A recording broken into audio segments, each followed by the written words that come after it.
Hello students, आज हम लोग पढ़ेंगे फायर, फ्रेंड एंड फॉय। तो चलिए इस कहानी को पढ़ेंगे जो बेहतरीन कहानी है। फायर मीन्स आग, जो फ्रेंड भी है और जो दुश्मन भी है। तो चलिए इस कहानी को हम लोग पढ़ते हैं, लाइन वाइज इसका अध्ययन हम लोग करेंगे, ठीक है। Early man didn't know what fire was. जो पूर्वज थे उनको पता नहीं था कि आग क्या होती थी। But he must have seen the damage. He must have seen the damage it could cause.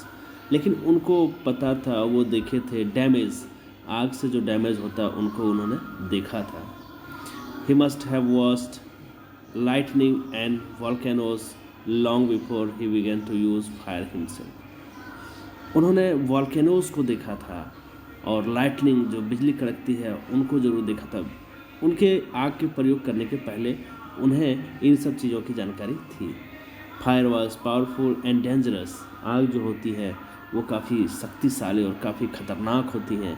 And he was frighten, और वो लोग हमारे पूर्वज इनसे डरते भी थे। चलिए हम लोग आगे देखते हैं।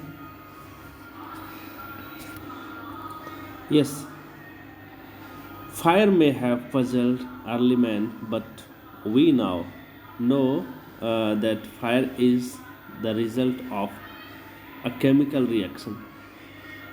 तो हमारे पूर्वज जो थे उन्हें काफ़ी पजल होती थी, उनका दिमाग चकरा जाता था कि आग कैसे क्या होती है। लेकिन अभी हम लोग देखते हैं कि आग जो है एक केमिकल रिएक्शन है, एक केमिकल रिएक्शन का रिजल्ट है जो आग के रूप में आता है। ये क्या है देखें हम लोग। When the oxygen in the air combines with carbon and hydrogen in a fuel, a chemical reaction takes place.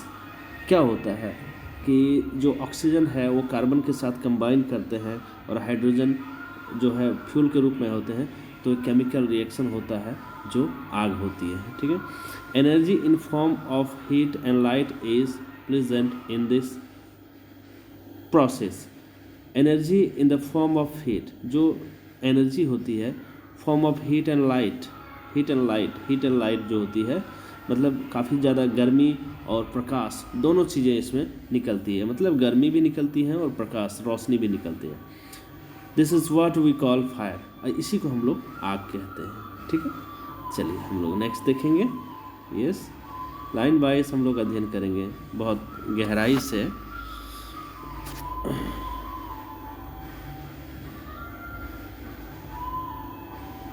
See, 3 things are needed to make fire.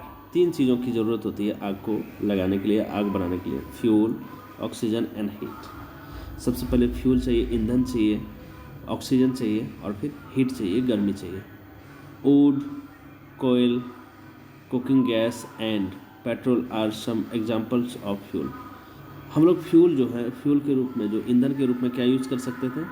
लकड़ी को यूज़ कर सकते हैं, वुड, कोयला को यूज़ कर सकते हैं, कुकिंग गैस को यूज़ कर सकते हैं और पेट्रोल को भी यूज़ कर सकते हैं। और भी इसमें कुछ चीज़ें होती हैं जिन्हें आप यूज़ कर सकते हैं।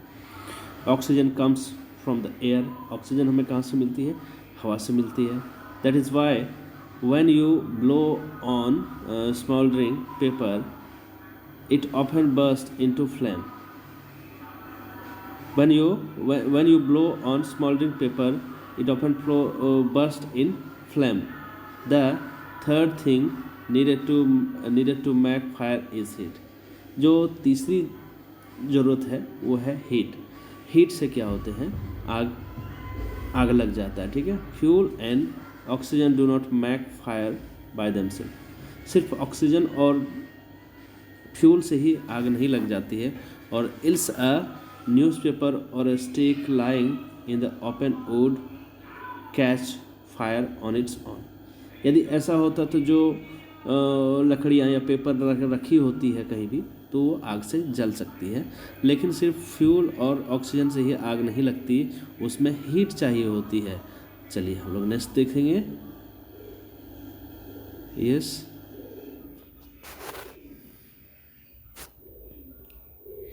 To burn a piece of paper और वुड। किसी भी पेपर को या लकड़ी को जलाने के लिए क्या चाहिए होगी हम लोग देखेंगे। देखिए ये फिगर आप देख सकते हैं, बहुत अच्छा दिखा रहा है आग का फिगर, जो फोय के रूप में, दुश्मन के रूप में यहाँ आग लगी हुई है। वी हीट इट, जो पेपर और लकड़ी जो है उससे पहले हम लोग हीट करते हैं, बिफोर इट कैचेस फायर। आग लगने के पहले वो हीट होती है। We generally do it with a lighted match, हम लोग माचिस के तीली से भी इसे कर सकते हैं, जिससे रोशनी होती है।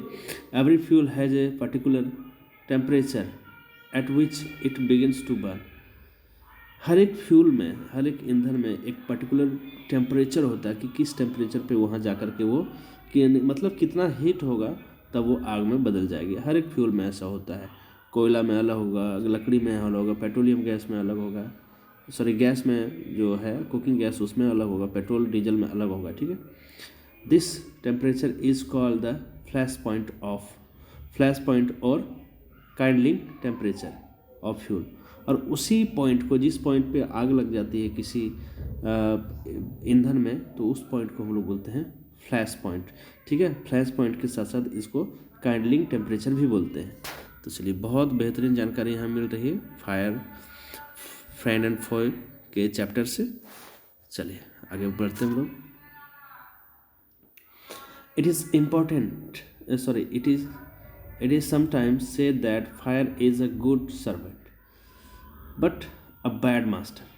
कहा जाता है कि आग हमारे लिए काफ़ी अच्छा है। यहाँ गुड सर्वेंट का मतलब कि वो हमारी सेवा करते हैं, लेकिन एक बैड मास्टर, यदि उसके फायर के हाथ में सारी चीज़ें होंगी तो वो जला करके राख कर देंगे। It only means that fire is very useful as long as it is kept under control. कहने का मतलब कि फायर तभी तक हमारे दोस्त हैं जब तक उसे कंट्रोल में रखा जाए, ठीक है। For instant we use it to cook our food, warm our homes in winter and to generate electricity. आग का जनरली प्रयोग हम लोग करते हैं खाना बनाने के लिए, घरों को गर्म रखने के लिए, और ठंडे के दिनों में घरों को गर्म रखने के लिए, और इससे हमें बिजली भी मिलती है, जनरेट करते हैं बिजली को। But on the other hand, if fire gets out of control, it can be very dangerous. लेकिन दूसरी तरफ यदि देखें, यदि आग जो है वो कंट्रोल से बाहर हो जाता है तो वो खतरनाक हो जाती है। Each year thousands of homes and shops are damaged by fire. हर एक साल बहुत सारे हजारों घर जो हैं और दुकानें जो हैं वो आग के कारण जल जाते हैं। वास्ट एरियाज और फॉरेस्ट आर ऑल्सो डिस्ट्रॉयड, ठीक है।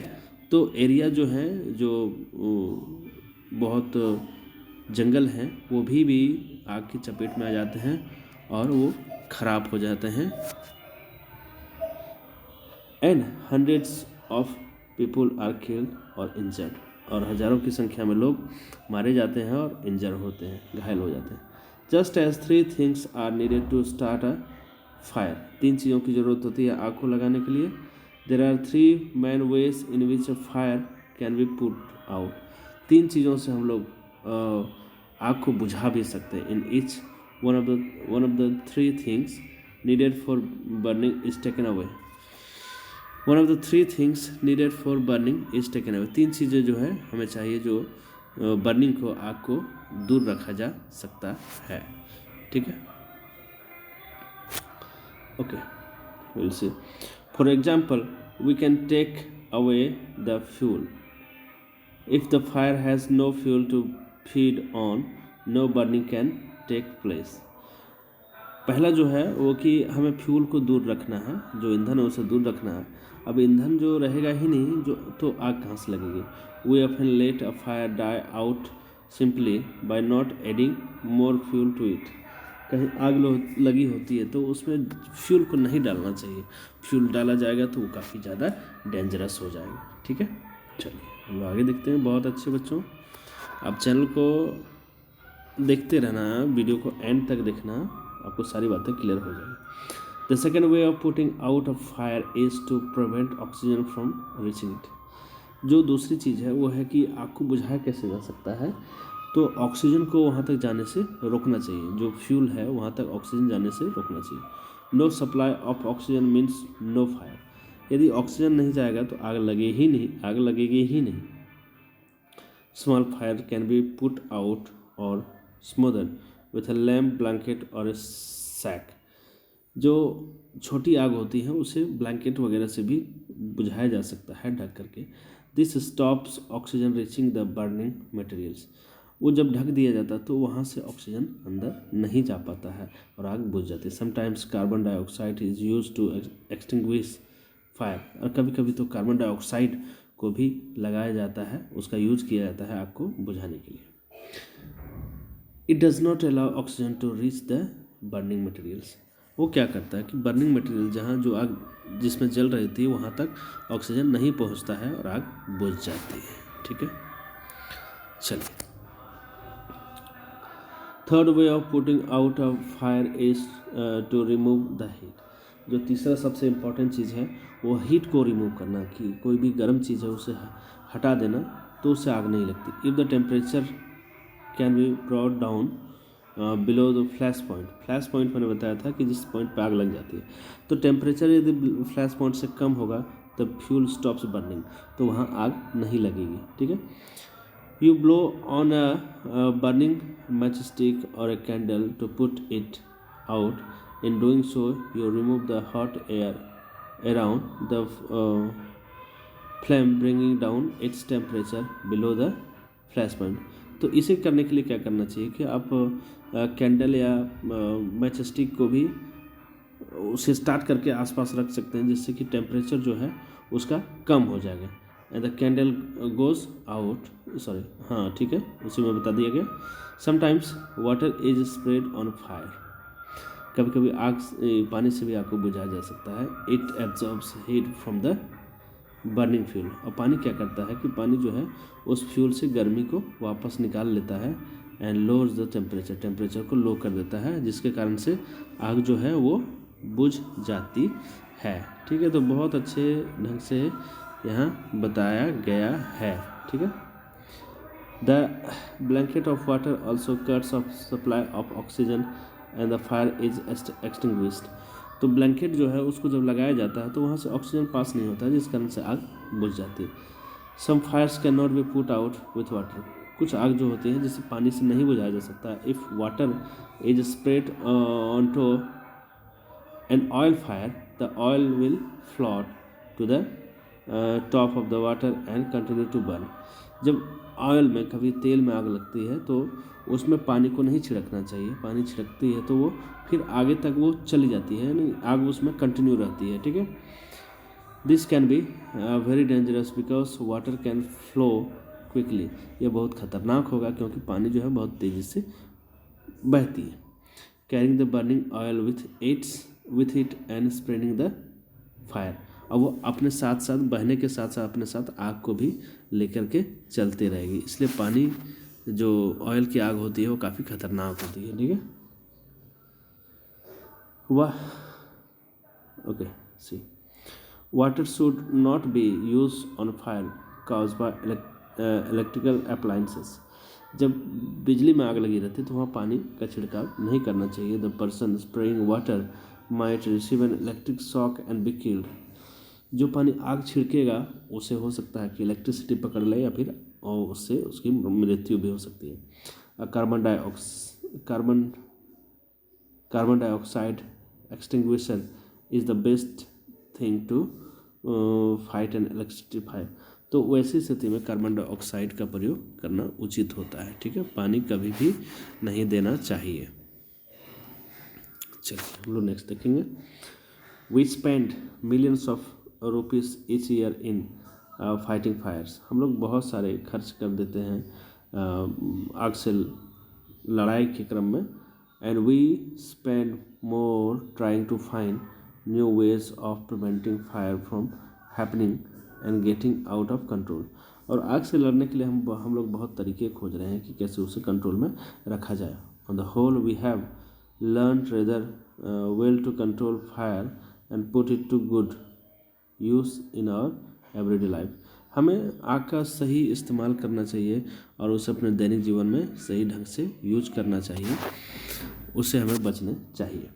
Long ago there were no fireman, उसमें हमारे पूर्वज रहते थे, उसमें कोई फायरमैन नहीं थे। व्हेन फायर ब्रोक आउट, जब आग लगती थी, everybody became fire fighter, people form human chain, they still do if required, and pass buckets of water from the well or a pond to the blaze। उसमें जब आग लगती थी तो लोग क्या करते थे, मैं एक चैन में लोग खड़े हो जाते थे चैन के रूप में, और बकेट जो है एक दूसरे के हाथ से बढ़ाते बढ़ाते वो आग तक पहुंचा देते थे। Now there are laws about building construction which ensure that space is left between building to reduce the fire risk। Every new building, ये एक्चुअली बताया गया है कि जो कंस्ट्रक्शन के भी नियम बनाए गए हैं कि कैसे कंस्ट्रक्शन का निर्माण करना है ताकि जो आने वाली क्षति है उससे बचा जा सके। ठीक है, every new building, especially a public place, must ensure observance of fire prevention norms। जो पब्लिक प्लेसेस पे बिल्डिंग्स होते हैं उसे सारे नॉर्म्स का पता रखना चाहिए जो इंश्योर किए गए हैं, जो उसके जो रूल्स हैं उसके सारे रूल्स को याद रखना चाहिए, उसके बाद बिल्डिंग बनाना चाहिए। Bands of fire fighting workers with special equipments known as fire baggage. तो जो लोग आग के कर्मी होते हैं, आग कर्मी अग्निकर्मी जो होते हैं जो फायर से लड़ते हैं, उन्हें एक स्पेशल इक्विपमेंट दिया जाता है जिसे ब्रिगेज कहते हैं, ब्रिजेज कहते हैं। ठीक है, are there to put out fire, वो उसे पहन करके आग को बुझाते हैं। Fire fighters are highly trained people, उन्हें काफ़ी ज़्यादा ट्रेनिंग दी जाती है। दे पोजेस मैनी स्किल्स, काफ़ी ज़्यादा उन्हें कौशल भी दिया जाता है। दे कट ऑफ इलेक्ट्रिसिटी सप्लाई को वो कट कर देते हैं। नॉक डाउन डेंजरस वॉल्स जो होते हैं उसे गिरा देते हैं। Spray water and other materials to bring fire under control, और पानी के साथ साथ कुछ मटेरियल भी डाले जाते हैं जिससे कि आग को कंट्रोल किया जा सके। ये बेहतरीन कहानी आग के विषय में है। They are also trained in first aid so that, उन्हें फर्स्ट एड यानी कुछ दवाइयों के विषय में भी जानकारियाँ दी जाती हैं, जिससे क्या होता है, जिससे they can help people suffering from burns और from the effects of smoke, कि उन लोगों को भी वो दवाई दे सकते हैं जो जल गए होते हैं और जिन्हें धुएं से काफ़ी परेशानी होती है। The discovery of fire and it's uses help early men to cope with nature better and gradually adopt a settled mode of life. Fire is still worshipped in many parts of the world। ये आग के बारे में बताया गया है कि आग को बहुत जगहों पे पूजा भी जाता है। Fire is needed a friend but as we know it can be a dangerous enemy once its get out of control. आग को दोस्ती की भी ज़रूरत होती है, लेकिन जब वो कंट्रोल से बाहर हो जाता है तो ये काफ़ी खतरनाक हो जाता है। ठीक है, तो ये फायर फ्रेंड और फॉय के विषय में एक कहानी जो दिया था, इसको आपने पढ़ा। ये कहानी कैसे लगी ज़रूर से ज़रूर बताना, और चैनल पे आप नए हैं तो ज़रूर से ज़रूर चैनल को सब्सक्राइब कर लेना। ये बहुत अच्छी कहानी। Thanks for watching students.